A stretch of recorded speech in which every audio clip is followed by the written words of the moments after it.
The old man brought flowers to his wife's grave every day. But one day he found a letter there that changed his life. A gray, damp veil of autumn fog hung over the cemetery, barely touching the ancient gravestones as if trying to hide them from prying eyes. Wet leaves rustled softly beneath the feet of 69-year-old John Travolta, who slowly approached his wife's grave. Each step echoed in his heart, a heavy and relentless reminder of the days gone by. He stopped at the grave, gazing at the darkening stone with his wife's name engraved in neat letters.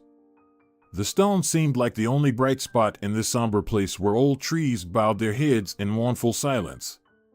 The surrounding tombstones were covered in moss and worn by time, each telling its unique story of departed lives. John remembered how he and his wife Kelly once walked through this cemetery, holding hands. They joked about wanting to be here forever together, but now those words felt like a cruel irony of fate. A mask of sadness was fixed on John's face, the wrinkles seemed deeper with each passing day, and his eyes had lost their former sparkle. Amidst the silence and solitude, in this realm of final farewells, John felt his heart fill with pain and emptiness that nothing could now silence or fill. Yet, at the same time, deep down, he knew he had to keep living. To live for his children, Ellie and Benjamin, who needed his strength and love. But at that moment, standing by the grave, he allowed himself to momentarily loosen the grip he held in public, locking away his true feelings.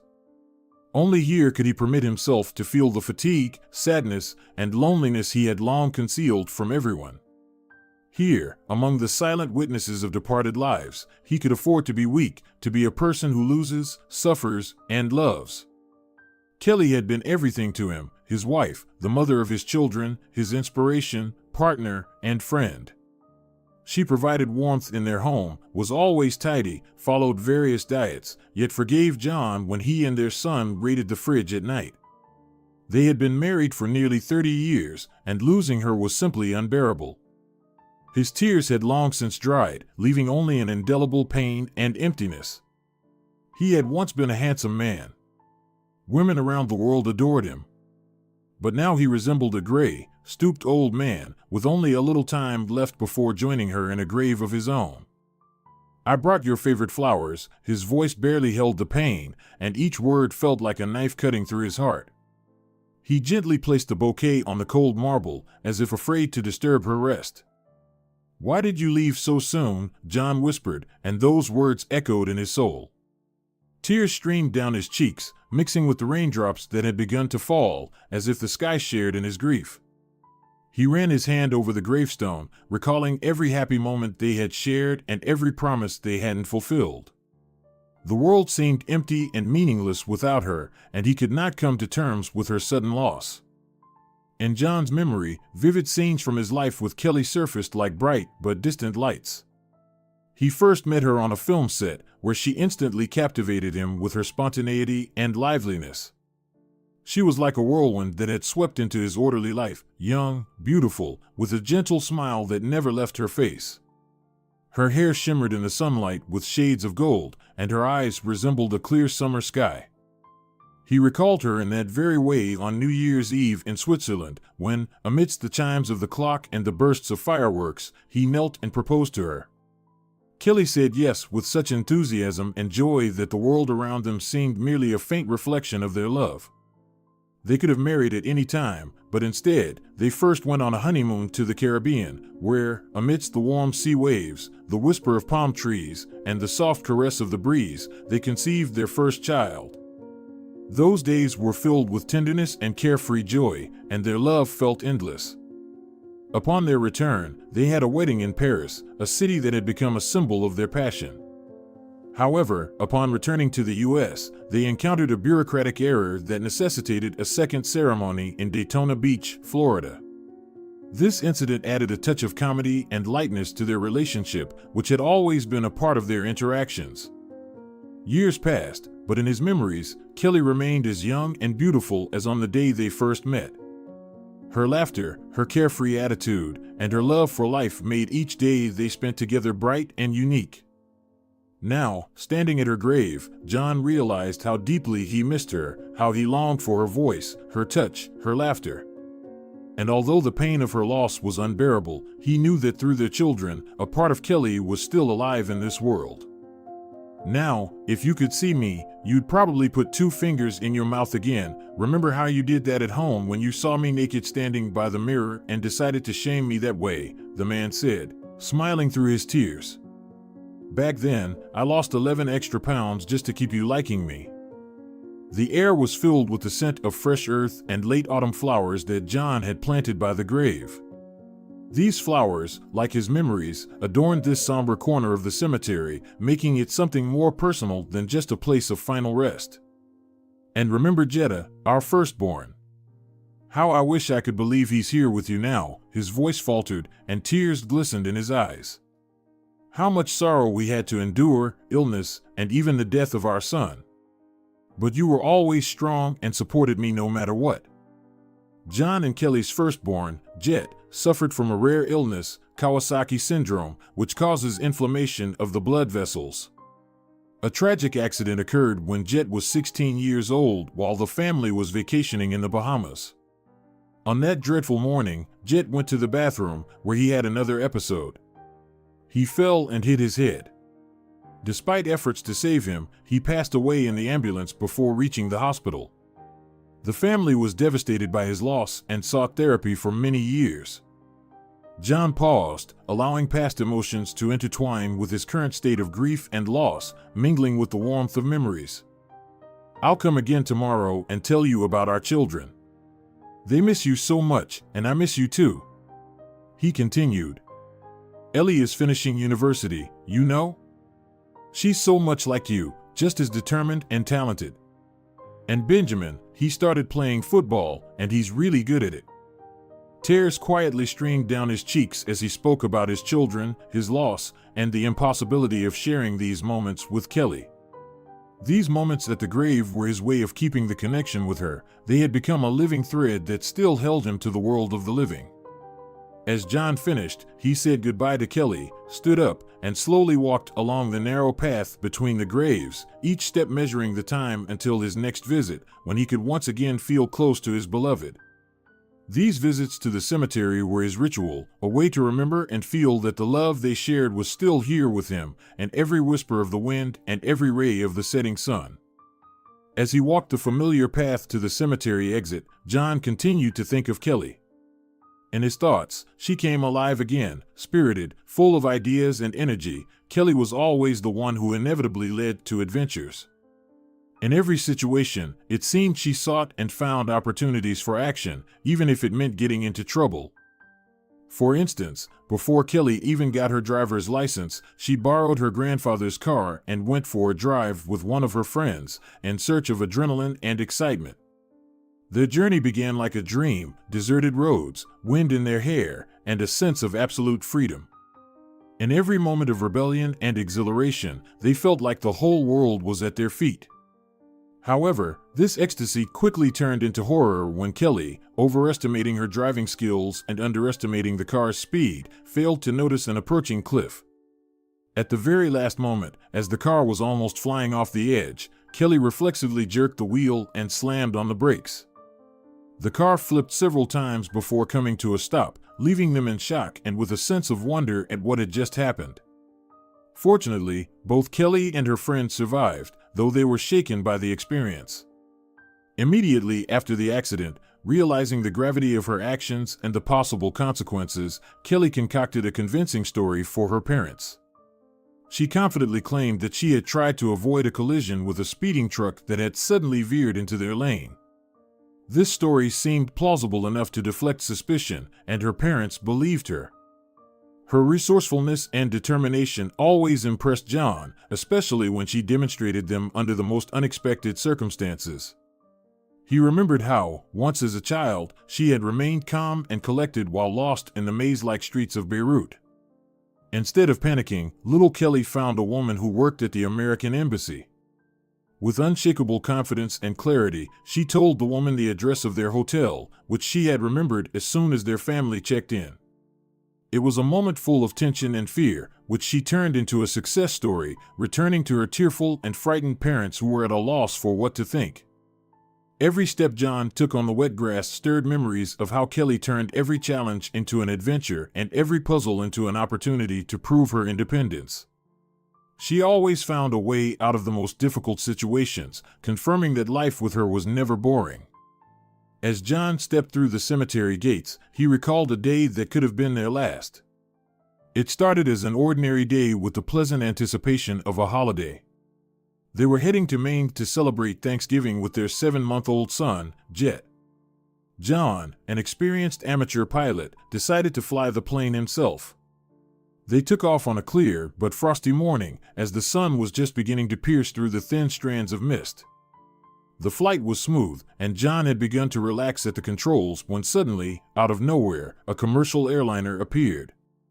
It abruptly entered their airspace. Only seconds away from a potential collision, John reflexively yanked the yoke, performing a steep maneuver to avoid the crash. His heart stopped in his chest, and adrenaline surged. Kelly screamed in fear, holding little Jet close, who, oblivious, continued to play with his stuffed bear. The violent shaking and noise that followed felt like an endless nightmare. When the plane finally stabilized, John continued to fly with a focused expression, carefully checking all the indicators and instruments. Kelly, still trembling but trying to stay calm for their son, tried to catch John's gaze, seeking support in his eyes. But he was too concentrated on flying to notice her looks. In those moments, the fear of death gripped them both, but neither wanted to show their vulnerability. When they finally landed, John stepped out of the plane and took a deep breath of fresh air. Kelly followed him, carrying their son. They exchanged looks full of gratitude that it had ended safely and embraced in silence. The reality of a life where every day could be the last seemed more real to them than ever.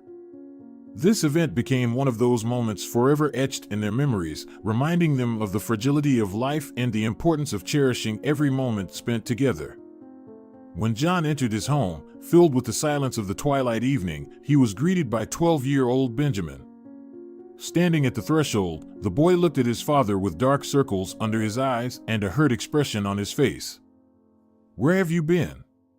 Benjamin asked, his voice trembling with tension. John paused, struggling to find the right words. He knew that his visits to Kelly's grave were a sticking point between him and his son. "I went to see Mom," John admitted reluctantly, feeling each word weigh heavily in the air between them. Benjamin flinched, his eyes filling with tears that reflected deep disappointment. "Mom is dead, and you know it. There's just her mortal remains there. There's no point in going there every day. She's gone, she doesn't exist anymore," the boy shouted through his tears, his voice muffled by sorrow. John felt his heart clench with pain. He wanted to approach and hug his son, but Benjamin quickly turned and ran to his room. The loud slam of the door echoed through the house, like the final chord in their family drama. Left alone in the hallway, John felt tears well up in his eyes. He slowly made his way to the kitchen, his steps heavy and uncertain.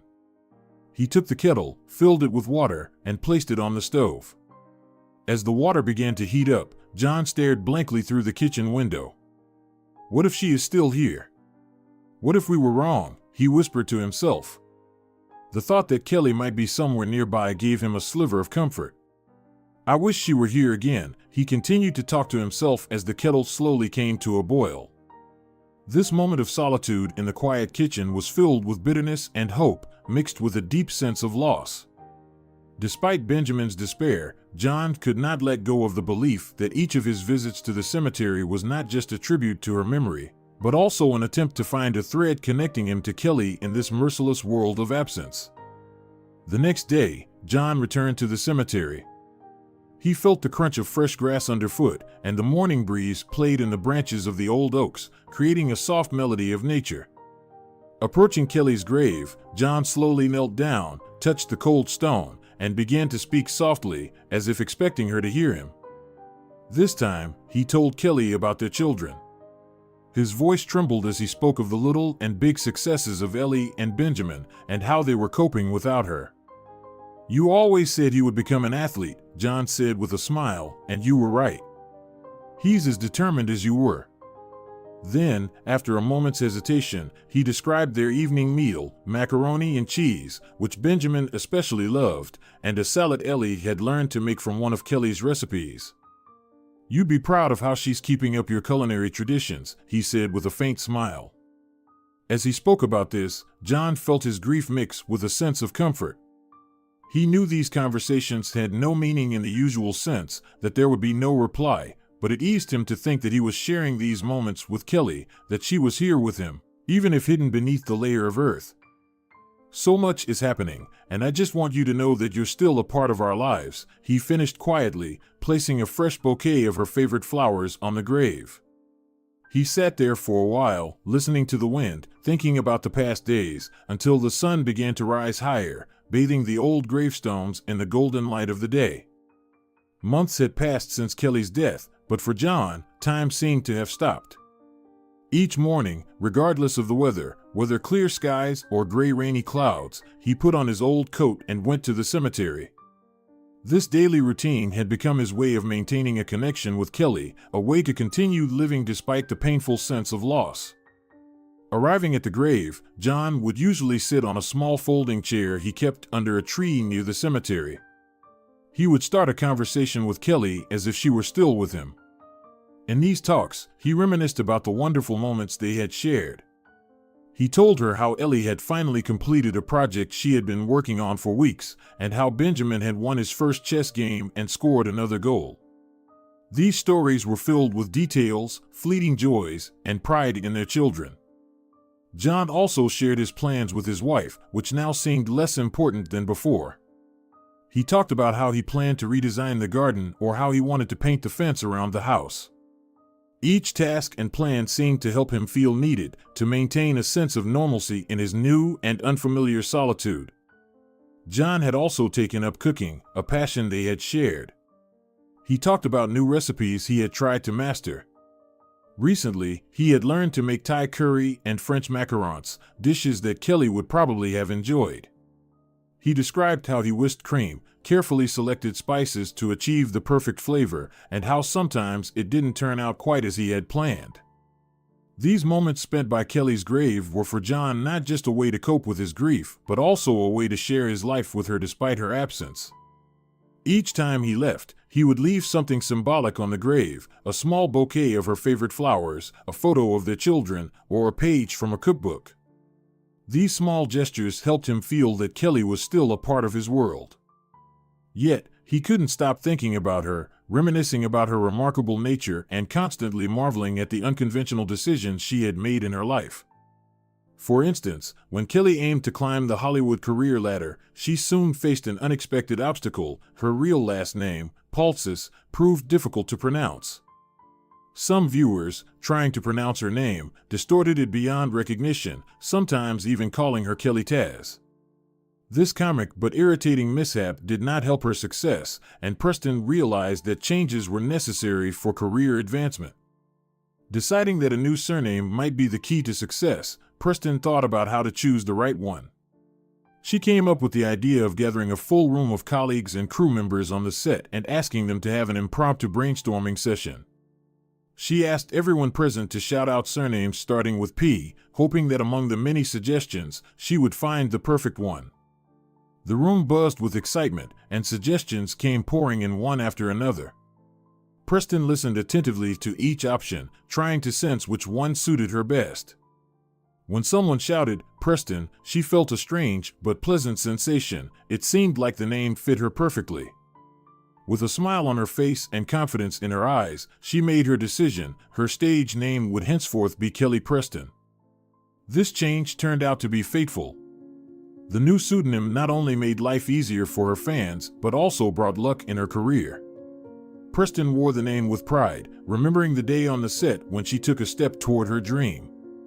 And so one day, on one of those unremarkable days, John returned to Kelly's grave. But this time, there was a surprise waiting for him. Almost immediately, his attention was drawn to an unusual object that seemed out of place. On the cold granite of the gravestone lay a white envelope, neatly folded and unexpectedly clean, as if it had just been placed there. It was strange and a bit unsettling, as the place was secluded, and John rarely saw other visitors. He slowly picked up the envelope, his hands trembling slightly with a mix of anticipation and unease. The envelope felt warm to the touch, as if it had just been taken from a pocket. John looked around, but apart from the rustling leaves and the distant singing of birds, nothing disturbed the silence of the cemetery. With uncertainty but curiosity, he opened the envelope and extracted a letter. What he read in the letter made his heart stop for a moment. On glossy paper, written in uneven handwriting, were the following words: "My dear and beloved John, I knew I would find you here, even after so much time has passed since my death. Your devotion has always been as clear as sunlight and has left an indelible mark on my heart. Although I have left this world, my love for you and our children remains unchanged and eternal. By finding a way to reach you, I want to remind you that you will never be alone. I am always with you, John. I watch over you, rejoice in your successes, and grieve with you. Don't let the sorrow of my loss overshadow the bright moments we shared together. Live fully and happily, as we once dreamed. Allow yourself to laugh and love again. I have left you a small gift, which I hope will bring you comfort and joy. Fulfill my last request. This evening, a table has been reserved in your name at the Island Way Grill. Wear that shirt I gave you, remember? At 7 p.m., a special person will be waiting for you there. I'm sure that, upon seeing them, you will understand everything immediately. With love, forever yours, Kelly." Tears, hot and silent, streamed down John's cheeks, dripping onto his pale hands like tiny crystals of grief. His heart, torn apart by the overwhelming emotions, beat so hard it seemed like each pulse was ready to burst through. With trembling hands, filled with deep love and boundless sorrow, he carefully, almost tenderly folded the letter. Every movement of his hands was full of tenderness, as if he was touching the most precious relic, and he returned it to the envelope. In his hands, he held not just paper but a final message from his beloved, which had become a bridge between the past full of happy moments and an uncertain future. He remembered how, while Kelly was still alive, they both worked diligently on their relationship, like sculptors crafting something wonderful from the mundane. Every conversation, every little detail was important. Communication is very important. Be playful. People destroy their own marriages. Therefore, you must always have fun, play, and organize dates, he recalled her words, which now sounded like a testament. Kelly always knew how to add color to their days. She would leave him amusing notes with promises of unforgettable nights, arrange little surprises, and romantic adventures that started from an ordinary morning and unexpectedly turned into thrilling journeys. Once, showing considerable ingenuity, she even arranged with John's producer about his shooting schedule to steal his evenings just for herself. Usually, they arrived at official events looking blissfully disheveled, their eyes glowing with joy and mutual satisfaction, as if they had just returned from their first and incredible date. Every moment spent together was a celebration for them, and every word of Kelly's in his memory now sounded like the sweetest melody. Slowly moving away from Kelly's grave, John made his way to the cemetery exit. His steps were heavy and uncertain, as if he bore the full weight of his grief on his shoulders. Not understanding how Kelly could have organized all this, not knowing in advance what he would do next or how to react to this unexpected letter, he still felt awe at her foresight and care. How could she have known that he would visit her every day and that on this very day, he would find this letter? It all seemed like a miracle, a mystery he might never fully unravel. He wondered who Kelly might have invited to meet him. It could have been anyone from a famous actor, a producer, a friend, to the President of the United States. John recalled that Kelly had attended Punahou School, which was not just an educational institution but a true cradle of future celebrities. Among its alumni was one of the most famous people on the planet, former President Barack Obama. The school, steeped in the spirit of achievement and ambition, provided its students not only with knowledge but also with inspiration for great deeds. Decades passed, and one day, Kelly's path crossed with Obama's again. It happened at a Grand Legends ball organized by Oprah Winfrey herself. The hall was full of dazzling stars and influential figures, and Kelly happened to be next to Obama. Despite their shared school history, she did not recognize him. But the 44th president, with his phenomenal memory, smiled and confessed that he remembered her well from those campus days. "I definitely remember seeing you around the school grounds," he said, reminiscing about moments from their school days. This acknowledgement, coming from one of the most influential people in the world, surprised and touched Kelly.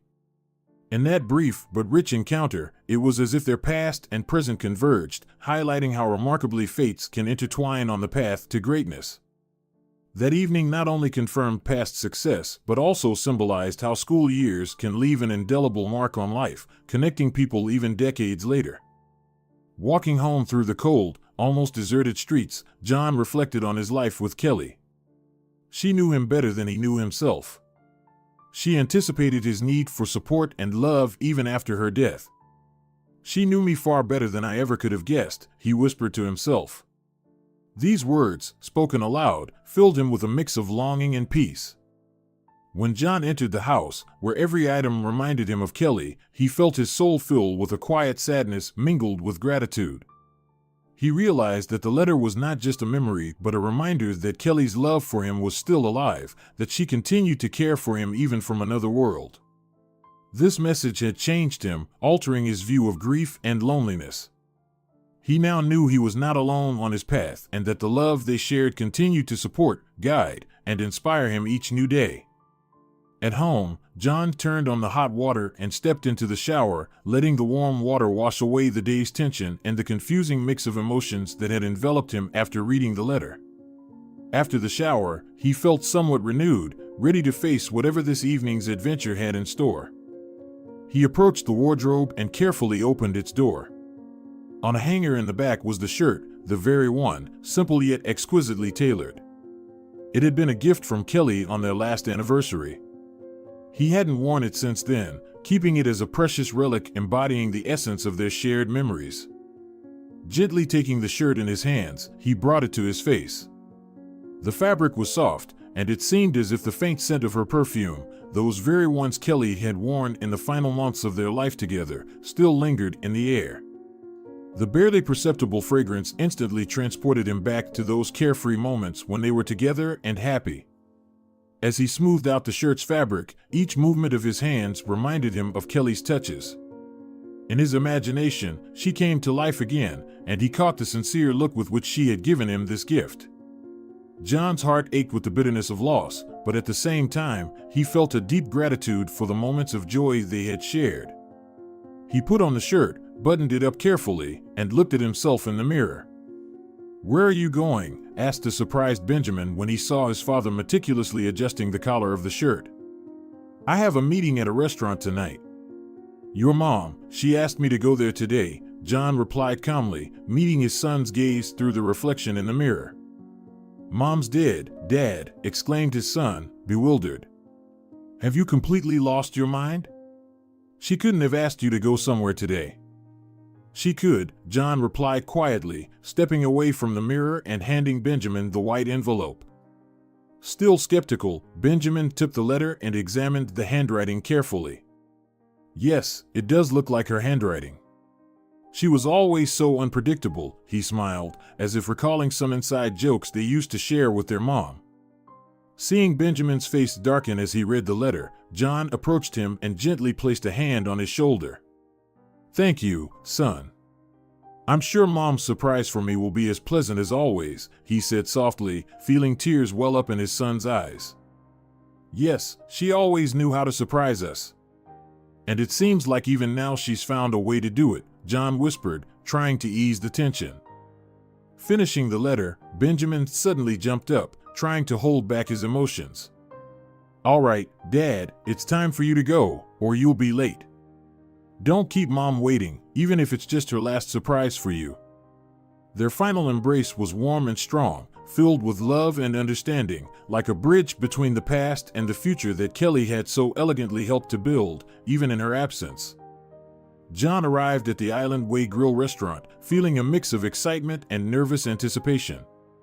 The evening was warm, and a gentle breeze played with the palm leaves at the entrance. As he walked in, a smiling waiter greeted him and led him to the reserved table by the window, which offered a view of the shimmering bay waters. John's heart raced in anticipation. Who will come? Who did she invite? He wondered, adjusting his shirt and sitting with his back to the entrance. His gaze nervously scanned the arriving guests. Time seemed to drag incredibly slowly. John thought again of Kelly, how she lived and how she left. Taking a deep breath, he recalled the day Kelly told him about her diagnosis. It was a peaceful evening at their home when she took his hand and, looking into his eyes, gently informed him of her breast cancer. She wanted to fight and keep it a secret from everyone to protect her family from public scrutiny. John remembered how the news of Kelly's illness shocked him. How he felt devastated, yet overwhelmed with a desire to be her support. After receiving this news, John took on the role of not only a husband, but also Kelly's primary helper and defender in her battle with the disease. He learned to cope with the emotional highs and lows that inevitably accompanied the long months of treatment. Each visit to the oncology center was a trial for both of them, but John always tried to remain optimistic and support Kelly. He held her hand during procedures, made jokes to lift her spirits, and was there for both big and small victories over the illness. His unwavering presence by Kelly's side helped her feel less alone and isolated by her condition.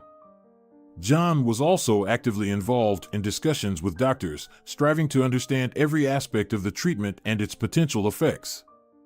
He became a true expert in breast cancer treatment matters, doing everything he could to make informed decisions with Kelly.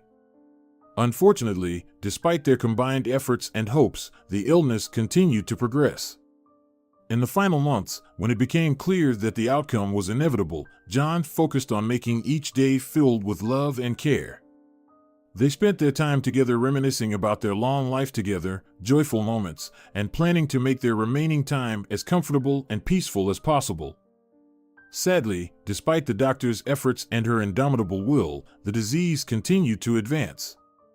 Kelly passed away on the morning of July 12, 2020, leaving behind not only sorrow but also a bright memory of her love and care, which she generously shared with everyone around her. When Kelly passed, John felt a deep emptiness, but at the same time, he felt gratitude for the years they spent together and for the chance to be with her in her final moments. His love and support were invaluable during those difficult times, and he continued to carry that love in his heart, helping his children cope with the loss of their mother. On the day of Kelly's death, John posted on his Instagram, "With a very heavy heart, I am letting you know that my beautiful wife Kelly lost her 2-year battle with breast cancer. She fought bravely with the love and support of so many people. My family and I will always be grateful to her doctors and nurses at the Anderson Medical Center, all the medical centers that helped, and her numerous friends and loved ones who were by her side. Kelly's love and life will always be remembered. I will take time to be with my children who have lost their mother, so please forgive me in advance if you don't hear from us for a while. But please know that I will feel your outpouring of love in the coming weeks and months as we heal." At that moment, the restaurant door opened again, pulling John from his sorrowful memories. A middle-aged woman in an elegant dark blue dress walked in. Her piercing gaze and confident stride made it clear she was not just a guest, but someone whose presence immediately commanded attention. She approached John's table and introduced herself as Dr. Helena Voss, a geneticist. "John, I apologize for the unexpected appearance," she began, smiling. "I knew your wife, Kelly. She was not only my patient but also actively involved in one of our most ambitious projects." John felt his heart skip a beat. He thought he knew everything about Kelly. He looked at Dr. Voss, eagerly hanging on every word she spoke. "Kelly helped us develop a new method for early detection of genetic predispositions to breast cancer," Dr. Voss continued. "She was not just a sponsor, she was the inspiration for our entire team." Dr. Voss pulled a folder with documents from her briefcase, showing data that could now save thousands of lives through early detection. "But that's not all," she said, looking into John's eyes. "Kelly left a message that I was to deliver to you personally." Dr. Voss's words made John's heart pound even harder. She handed him an envelope with Kelly's name on the back. With trembling hands, he unfolded the paper, which contained his wife's final words. "John, I know that my struggle was hard not only for me, but also for you. I wanted you to know that every moment spent together was a gift to me. I love you and will always be with you, even if you don't see me. I hope my legacy helps make the world a better place." Tears welled up in John's eyes. He clutched the letter, feeling each of Kelly's words filling him with meaning and purpose. "What can I do?" he asked, looking at Dr. Voss. "Kelly wanted you to continue her work," she said. "She dreamed of creating an educational program that would teach people about understanding their health at a genetic level. You could help realize her vision." John nodded, feeling a mixture of bitterness and determination. "I will do everything I can to make her dream a reality," he said firmly. That evening truly marked the beginning of a new chapter in his life, one filled with dedication and a new mission inspired by Kelly's love and her unwavering faith in science and progress. This meeting not only opened his eyes to the significance of the research Kelly had supported, but also gave him the opportunity to continue her fight and help change the lives of many people.